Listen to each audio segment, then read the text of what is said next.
आज ही Doubtnut app download करें। Doubtnut पर होगा अब आपके सभी मैथ्स, केमिस्ट्री, फिजिक्स और बायोलॉजी डाउट्स का सफाया।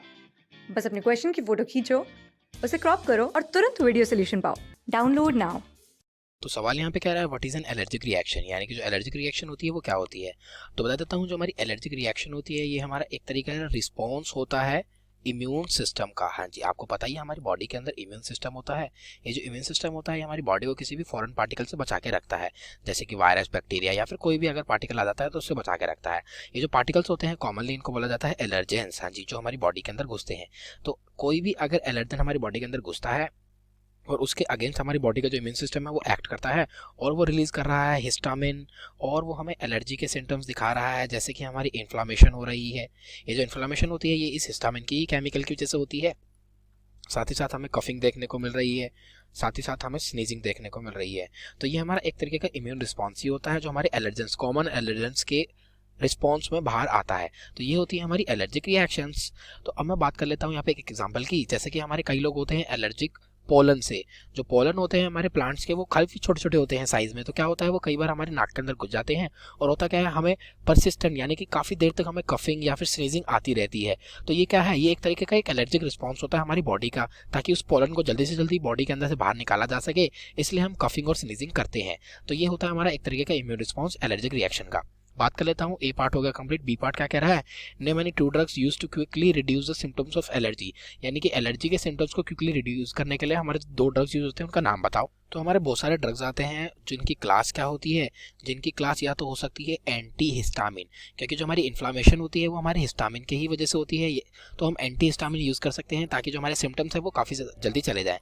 साथ ही साथ हमारे जो एंटी एड्रेनलिन होता है उसका भी हम यूज़ कर सकते हैं, क्योंकि यही जो हमारे केमिकल्स होते हैं रिस्पॉन्सिबल होते हैं हमारे एलर्जी के सिम्टम्स के लिए। इसलिए हम इनके एंटी, जो इनके इफेक्ट के अगेंस्ट काम करते हैं, ऐसे ड्रग्स हम ले सकते हैं ताकि क्या है हमें क्विकली इनके सिम्टम्स रिड्यूस होते हैं। देखिए बात करता हूँ सी पार्ट के बारे में, कह रहा है why do more and more children in metro cities of India suffer from allergies and asthma, यानी कि जो हमारे मेट्रो सिटीज़ में रह रहे हैं यानी कि अर्बन सिटीज़ में रह रहे हैं इंडिया के, उनको ज़्यादा से ज़्यादा एलर्जीज और अस्थमा क्यों होते हैं। तो बात करूँ अगर हमारे इम्यून सिस्टम के बारे में, तो जो हमारा इम्यून सिस्टम है वो हमारी मेमोरी के ऊपर बेस रहता है। हाँ जी, बेसिकली इसकी जो मेमोरी वाली पावर होती है वो काफ़ी ज़्यादा अच्छी होती है। होता क्या है, जैसे ही हमारी बॉडी किसी भी एलर्जन के साथ आती है तो पहले क्या देखने को मिलता है, उसके अंदर बीमारी हो जाती है हमारी किसी भी चाइल्ड को। फिर क्या होता है, जैसे ही अगर वो दोबारा हमारा एलर्जन आएगा तो हमारी जो बॉडी है, बॉडी के पास मेमोरी स्टोर है, ये जो मेमोरी है ये इफेक्टिव नंबर में एंटीबॉडी बनाएगी और एलर्जन के आते ही उसको खत्म कर देगी। तो होता क्या है, ये हमारा एक्सपोजर यानी कि हमारे इम्यून सिस्टम को ट्रेन करना जरूरी होता है, यानी कि